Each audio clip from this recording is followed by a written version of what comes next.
Hey everybody, it's Raiders here, and today I wanted to go over a beginner guide for newer players to the game. There is a lot I'm going to go over here, so you might have to rewatch sections of this video several times. It's a really big game, and there is a lot of different ways to play it. So, in this game you have healers, DPS, and tanks, which are certain roles you'll need to do certain content in the game.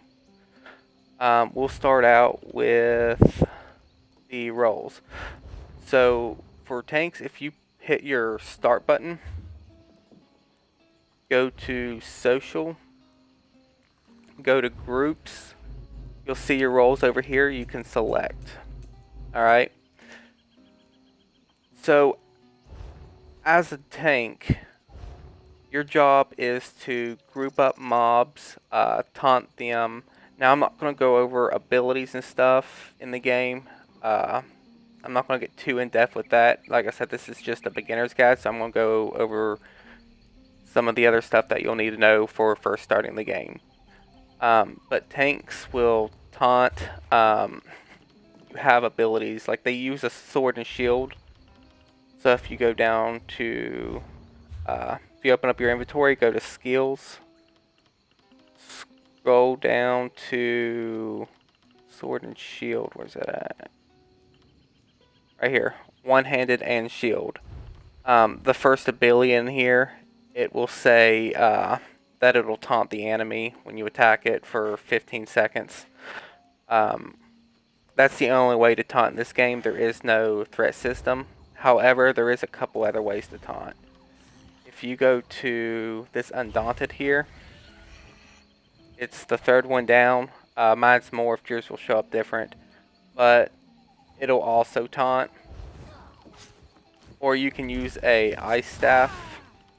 I don't know if I have staffs. Yeah, I do.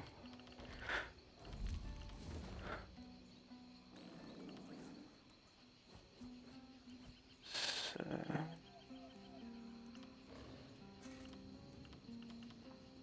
where's that?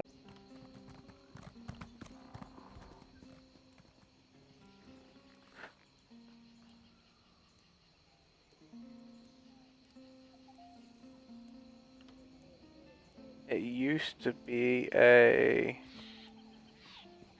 just when you heavy attack now.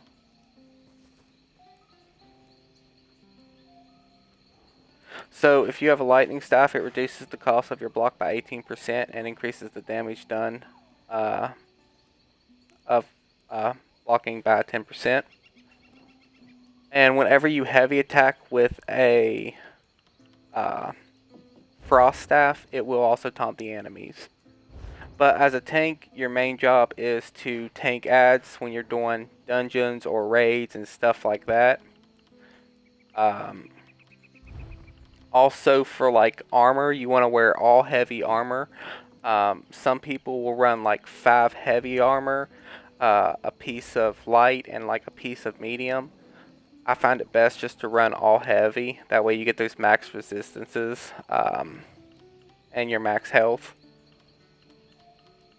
So if you want to run like all heavy.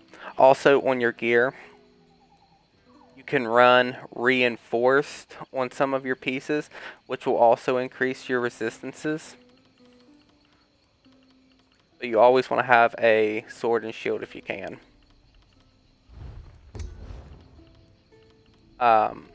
And if you don't have either, for a tank, you either want reinforced or sturdy. Sturdy reduces the cost of your block by 4%, so you can sit here and hold block for longer. Because when you're fighting, a lot of bosses will do like heavy, and if you're not blocking, they will one-shot no matter how strong your tank gets. Also, for your resistances, there's a cap. Like 30k is perfectly fine. Anything above 28k is fine for a tank, and 32 is the cap. However, it can go over cap. If you have over 32k resistances, it's not going to do anything at all. Because 32 is that cap. Even though you can go over it, your resistance will stop working after 32. So don't go over 32. Crit resistance is something you'll use in PvP. However, when you're doing PvE content, monsters don't do crit damage. So crit is completely useless in PvE. For tanking, I don't have any food on right now. If you proc your food, which is something you should always use, even when you're leveling, get low level food. You can buy it from these things called guild traders, but you always want to run food. And with your food on, you see where mine's at 45. Anything over 40k health is perfectly fine. And as you're tanking, you want to put everything you have into health. Max that health out. The more health, the better you are. But you want, the main thing is getting your resistance up to around 30k and your health to around 45k. Anything above 40 is fine, like I said. You'll have Mundus stones or boons all around the world. You can walk up and get them, and once you get them, you'll have that for the entirety of the game, unless you go to another one and get another one. They're, like I said, they're all around the world. If you're in a guild house, usually they'll have them. You can look up what they all do. I'm not going to go over each and every one of them right now. But whenever you start out, you want to get the Mundus stone. Also, you want to, depending on your alliance, you need to unlock your Fighter's Guild and Mage's Guild. So here's Mage's Guild. And where is Fighter's Guild? Fighter's Guild's right here. Alright.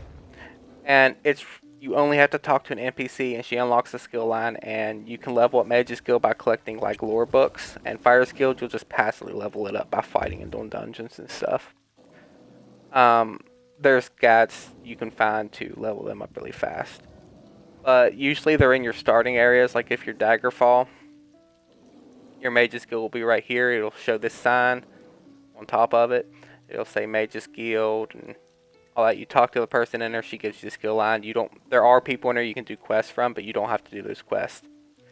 And then like Fighter's Guild is right outside next to it. It's the one with the sword on. They're in every like main little starting area. You walk in there, you talk to the person, they give you the skill tree. Super easy to do. You ain't got to do all those quests. So that's for Daggerfall. If you're in Ebonheart, I believe it is in Stonefall. Yep, here's the Mage's Guild right here. Here's the Fighter's Guild over here. And then if you're in Eldamary, it'll be over here. Very bottom. Here's the Mage's Guild, and here is the Fighter's Guild.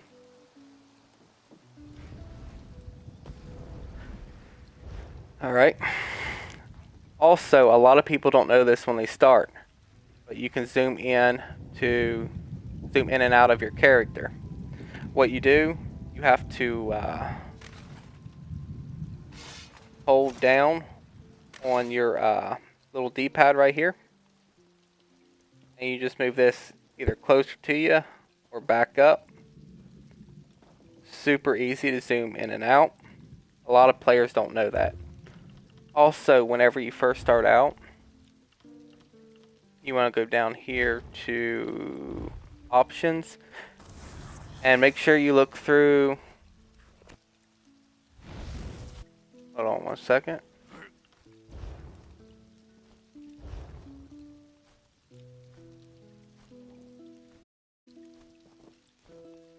Alright, sorry about that. Also, you want to go to your options and scroll through these options, look at all the things they have, and you can change them. You can make auto loot on, which is very nice.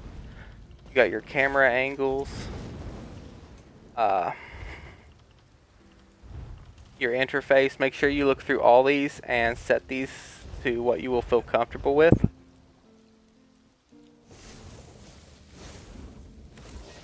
Alright. And then, like I said, food is very important. You can look up, when you look up build guides, they'll show you like what foods you should be running and stuff. But you should always have food on to, it is a very big help.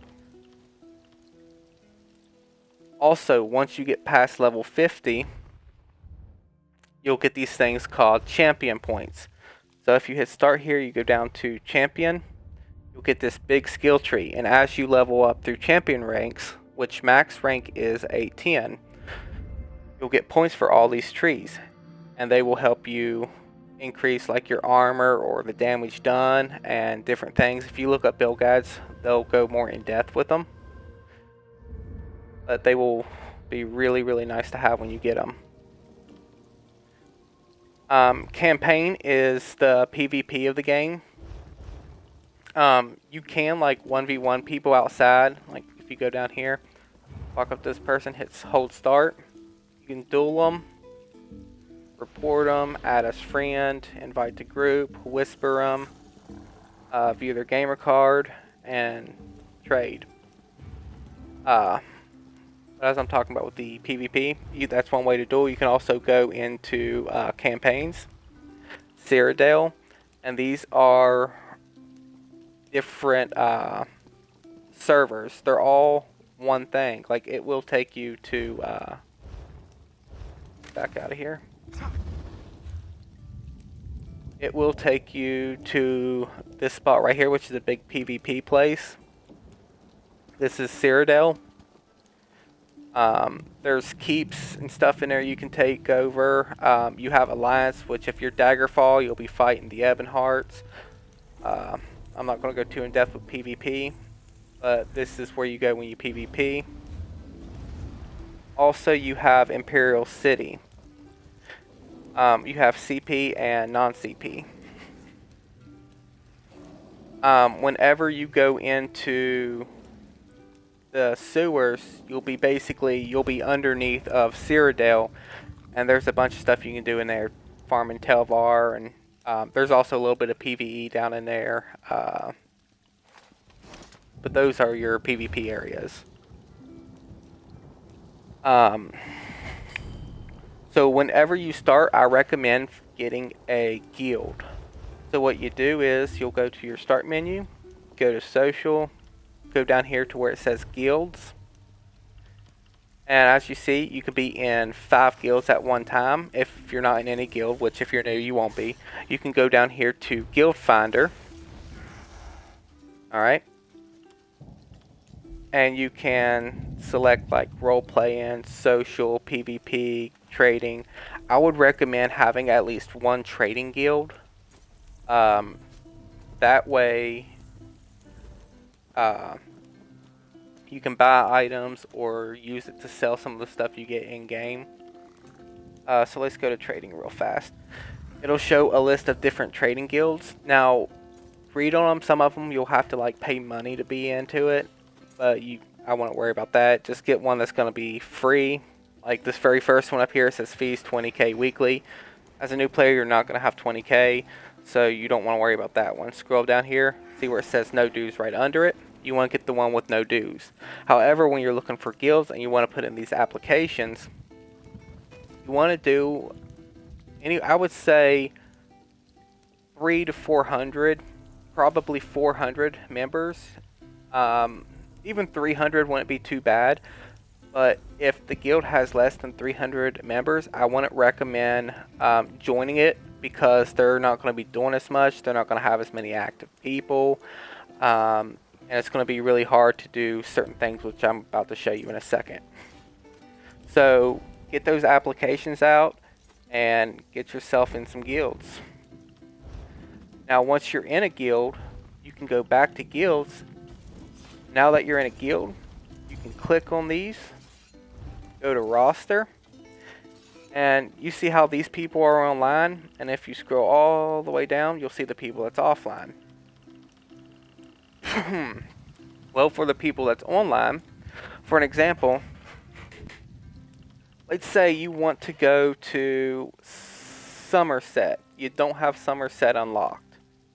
Or the Rift. You don't have the Rift unlocked. Well, you can click on this player, and there's this little feature here called Travel to Player. You can travel to that player, and it won't cost you anything at all. So this is why guilds are very handy to be in, especially ones with more players. The more players they have, the more people's going to be online, and the more you can utilize this and travel to players without spending any of your hard-earned money. Because earning money in this game can be really hard, especially as a newer player. Which there are plenty of guides out there to increase like your gold and stuff like that. You can look into those. There's several ways to earn money in this game, but it can be pretty hard, especially in newer players. But you can travel to these players, and it'll put you in that zone, and you will have it unlocked.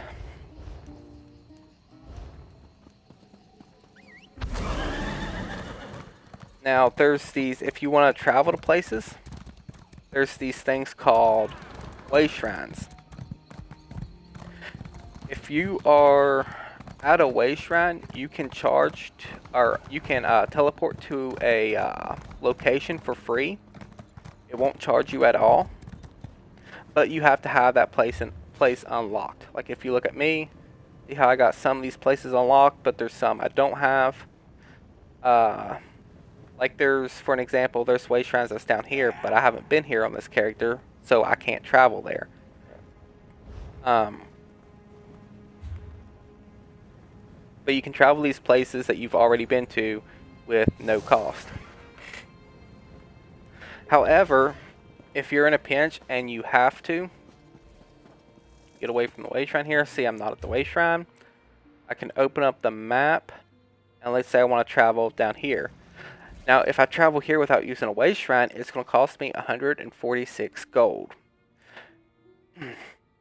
Now, if I travel here and I want to travel somewhere else, the cost of that gold will go up, and over time it will decrease back to 146. But you could get it up to where it will cost you like 8,000 gold to travel. You don't want to spend money. You want to save all the money you get.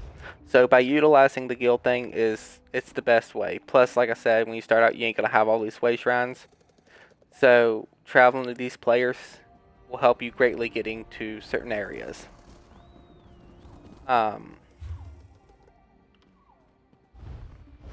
once you hit level, I don't know, like level 10 or 15, as you're leveling, you'll unlock Dungeon Finder.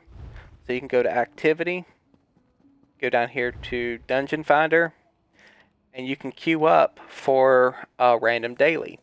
Random Dailies will give you a really good XP bonus, but you only get it once a day. I would recommend doing this every day to help you level up. You got normal dungeons and vet dungeons, and you got your roles.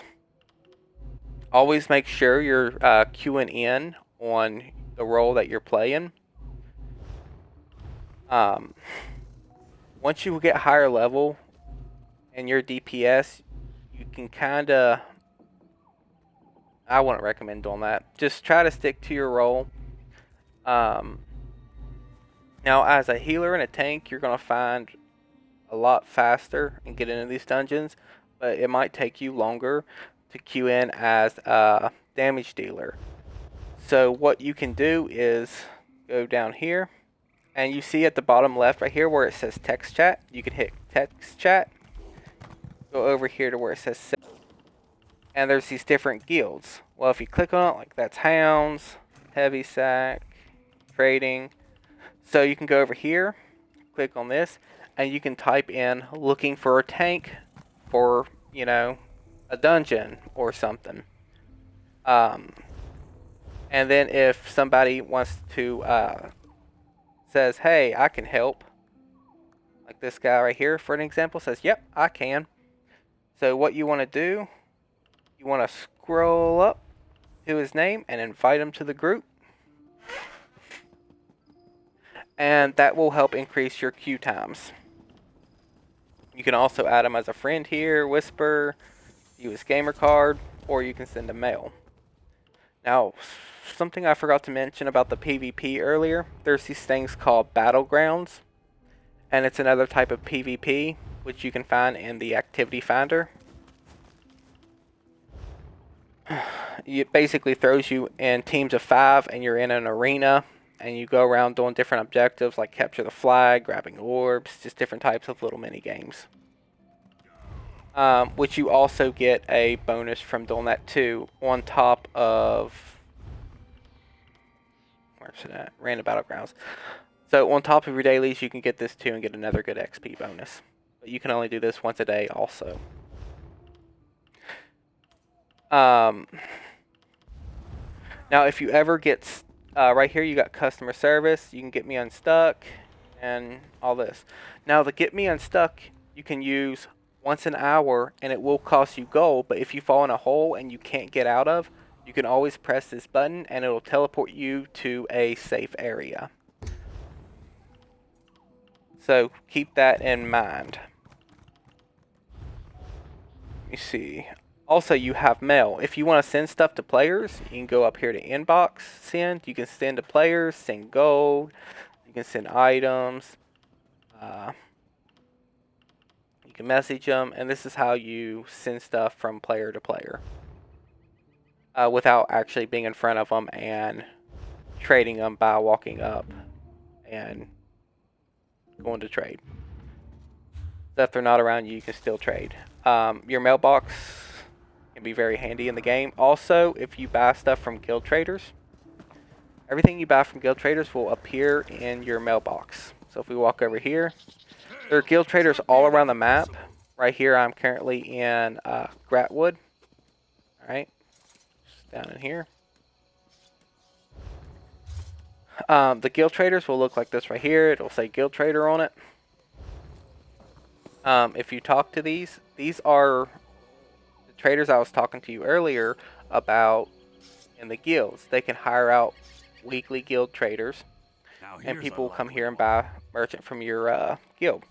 So right here, let's say you want to look at weapons. Select one hands. You can select axe, mace, swords. Let's do axes. You can do your levels. These are your traits. And then you have enchantments. So if you're looking for a certain item, you can always come here. And these are your colors. You got fine, superior, epic, and legendary. You won't worry too much about legendary until you get in-game. But your superior and epic can be very useful.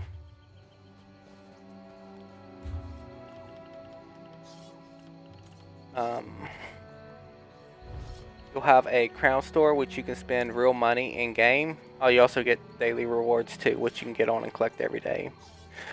But you can go to the crown store, and you can purchase stuff for money in here, like mounts, crates, and DLCs, and all that stuff.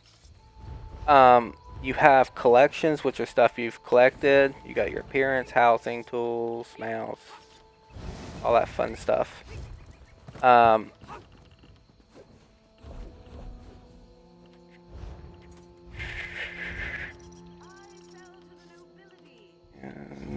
journals. If you go to journals, you can see your quest log, your achievements, leaderboards, all that. So what a lot of people like to do is emotes. So if you go to social, you also got your friends list here too. You can go to emotes, and these are different emotes you can do in game. So like if you wanted to, like say, we'll do this one right here. This one right here, you play a guitar. You can go into it and say you want to dance like you're an alcoholic. But there's tons of different emotes. Alright, here you got the Fate. But you can play around with these and have a good time with your friends. And there are ways you can get more emotes. Also, these are kind of like emotes if you go to collections and mementos. You got these really cool ones right here, like this one. You click it, you turn into a werewolf. And if you want to hotkey your mementos, you can do the same thing with your emotes. What you do, you'll see where it says assign. you'll press X on it, and you got a panel right here you can assign them to. And to open up that, you can hold up on your D-pad again, and it'll show, like, you can also store items like potions or your merchants and different things in there. And then if you hold the one next to it, the right one, this right here will be all of your emotes. They have a separate panel. You can use your emotes a lot faster. Alright.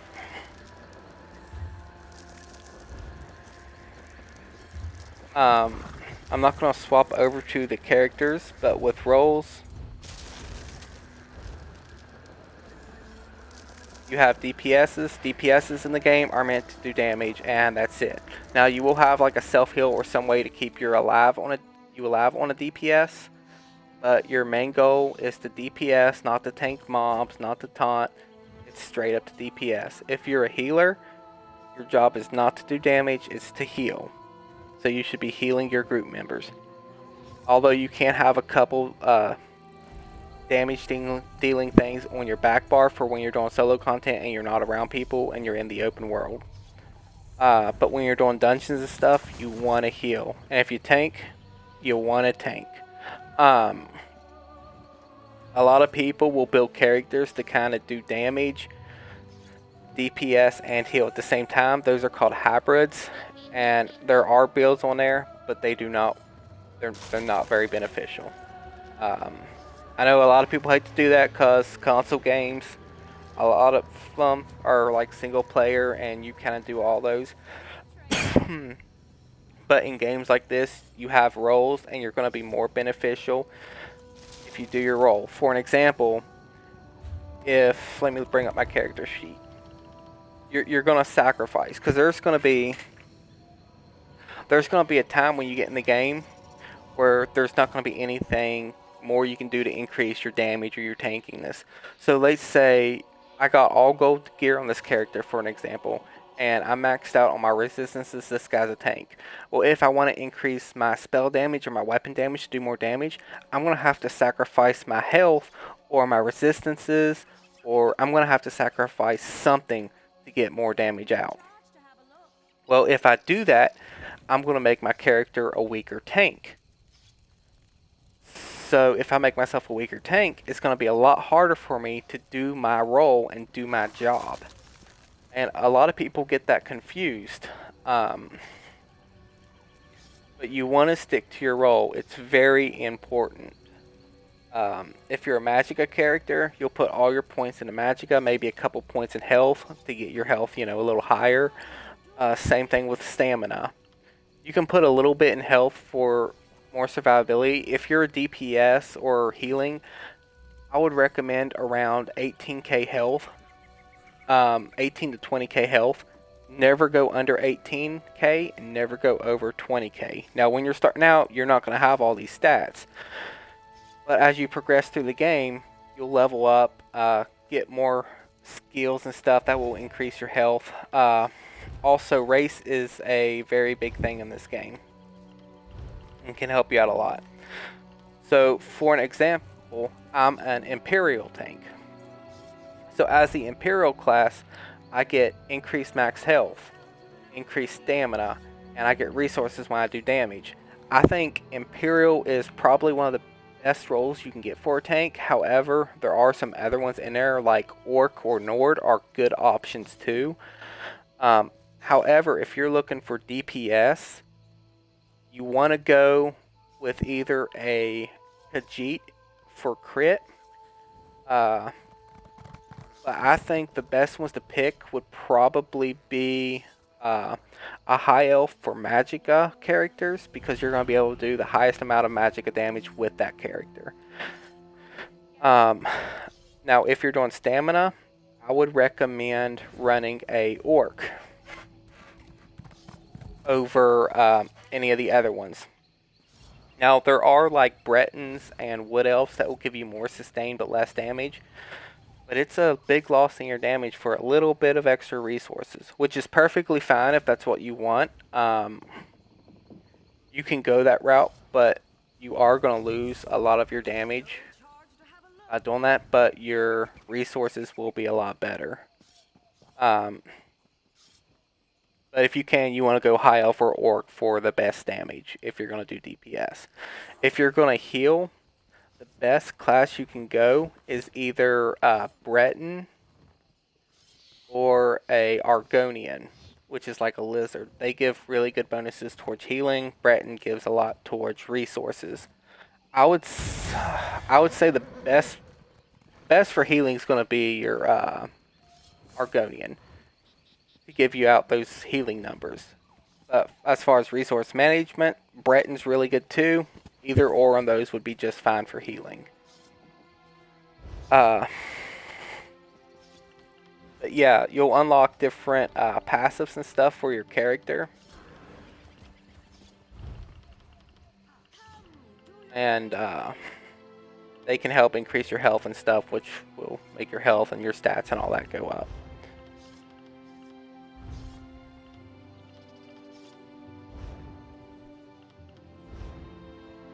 Trying to think of what else.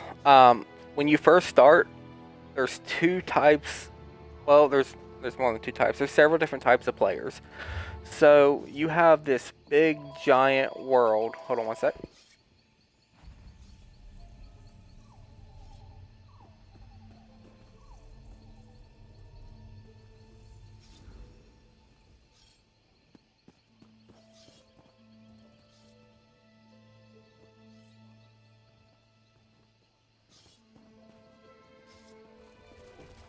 Alright, sorry about that. So you got this big giant world you can explore.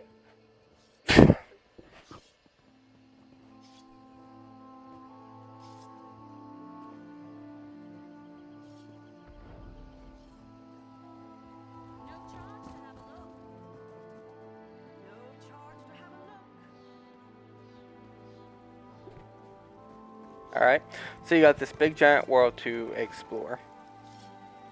Alright. Well, when you're first starting the game, you can do questing, which I would recommend. So when you're doing questing, you can go to here, go to journal, go to quest, and you'll see something that will say main quest. This is the main quest to the game. I would recommend doing it if you're really good, or if you like questing and stories and stuff. It's a really good storyline. It can be kind of long, especially if you're new to the game and running through it, but it is very fun. However, it's not recommended. Not recommended. You don't have to do it if you don't want to do it. You can play the game without doing the quest, because some people I know don't like questing. But the storyline is really good. And there's also quests you can talk to in the cities and do different things. There's resources around the map. You can go and collect resources and sell them. There's tons of different ways to play this game. It's entirely up to you on how you want to play it.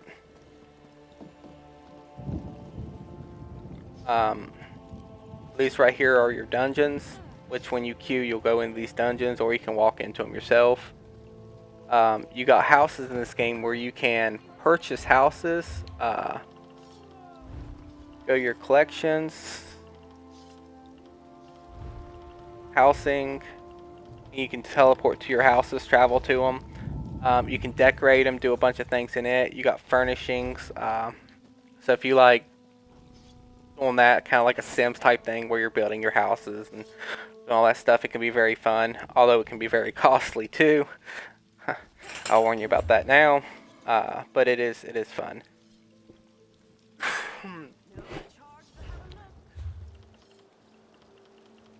So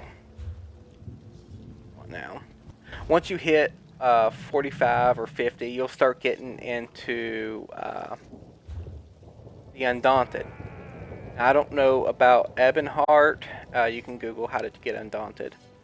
But for Daggerfall, it's in Glenumbra. There's a house right here.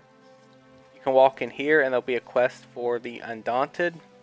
and you can start the Undaunted quest, which you're going to definitely want to do. Over here, it's right here's the Undaunted. Let's see if I can find it for Ebonheart. It should be in the main starting area, which is here. Yep, I think this is it. Okay, it might be right here. I'm not 100% sure. But there'll be a quest person in there you can talk to and start the Undaunted quest. Once you start it, it'll tell you to walk into a dungeon and walk out of a dungeon. Now, once you walk out of the dungeon, you'll find these areas in the main city. Again, I don't play a lot of Ebonheart, so I don't know too much where that's at. I think it's actually, I think Ebonheart is in Deshawn. I think it's right here. Yeah, it's right over here. So you'll go to the Undaunted Enclave. So that's if you are Ebonheart. If you're Eldamary, you'll come right here where I'm currently at right now, in Gratwood. And if you are Daggerfall, you'll go up here to the place called Stormhaven. Go down here to Wayrest. It'll be over here. Once you get over here, there'll be people you can talk to. You'll see them around here. So you'll talk to like her, for an example. She'll tell you to come over here and talk to this person. This one will tell you to come over here and talk to this person. Once you complete that, you can do these daily quests, which are Undaunted. And by doing those, you'll get these things called keys. Go up here to currency, you'll see all the way at the very bottom right here where it says Undaunted keys, 185. You can take 5 keys. Alright. And you'll talk to one of them. They're all different and they all have different things you can buy, but they're called monster sets. You'll go to the store. Right here are your coffers. You get a chance of getting one of 2 monster sets. And you can see how they have 2-piece bonuses. Now, monster sets only come in head and shoulders. The head piece you get by doing veteran dungeons, and at the end of the veteran dungeon, it will give you a monster set. And this right here, by doing your keys, will give you your shoulders.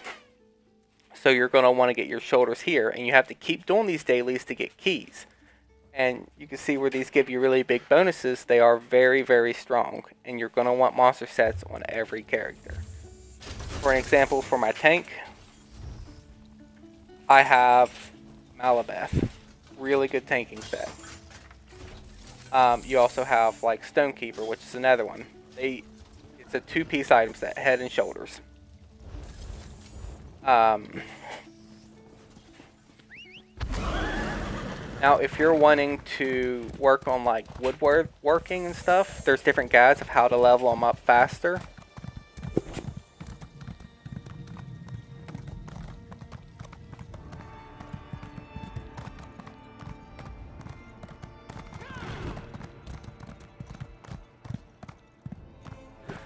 So you can either go to your guild house, or you can find these little crafting stations all around in the major cities. But they're everywhere. Alright. So you have clothing, blacksmithing, jewelry crafting, enchanting. I'll just bring up a picture of them real fast. So right here you have all of these different things, even cooking. So what you want to do is go over here. Here is the clothing station. You can, whenever you get armor in the game, you can sell it to merchants, which will level it up.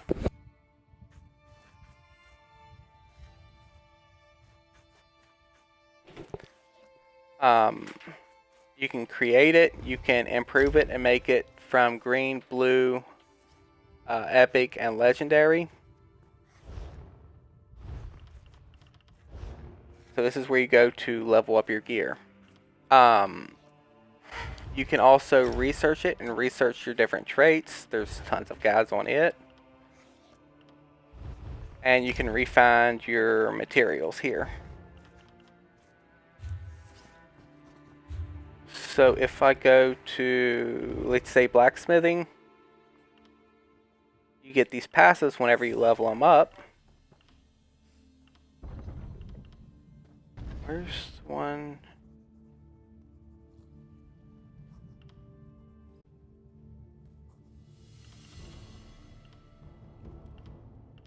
Now one of these makes it.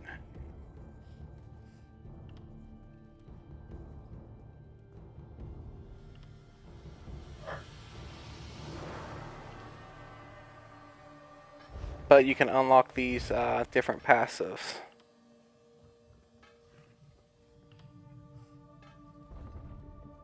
And it'll also make it cheaper so you don't have to spend as many materials researching it.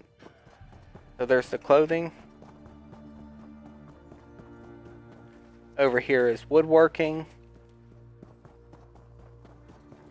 You also got alchemy, so you can make poisons and stuff. So if the poisons right here, and they'll do different things. There's all kinds of different poisons, but you can craft and create poisons here, which you will also have to level up. There's guides on it. Enchanting, you can make your own enchantments and put on your gear. Like for my, let's say my head right here, you see where it says enchantment. It gives me magicka, health, and stamina. It's Trastat, but you can make all of those here. Over here is your jewelry station. You can craft your rings, all that fun stuff. I would recommend having at least one crafting character, and on that character you want to do all your crafting. There's enough sky shards and skill points and stuff out there to do all that. Right here is your blacksmithing station. Also, sky shards.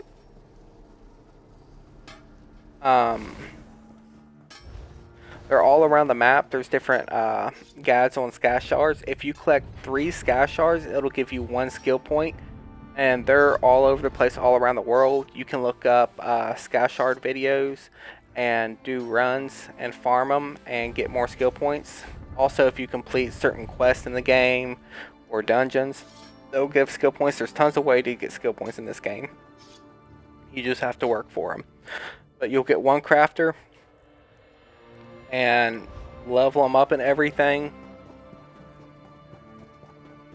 If you want more than 1, you can make more than 1, but I recommend having at least 1 crafter. And if you go down here and you get like the ingredients, you can buy the blueprint to learn how to make them, and then you have to buy the ingredients. And once you do that, you can come over here to this cooking fire. I don't know any on this guy because he's not my crafter. But you got food and drinks and furnishings. You can make different foods and drinks and stuff for your character, which can be very beneficial. So you don't have to buy them. Sometimes it's cheaper if you can just make them. That almost covers it, I think, for a beginner guide. Pirates in haven. General Go around, see if there's anything I'm missing.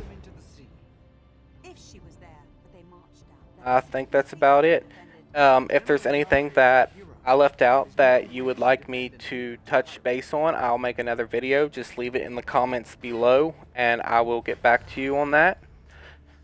But this is a beginner guide for playing. Thank you all for watching. Follow and like, and I will see you all next time. Alright, bye.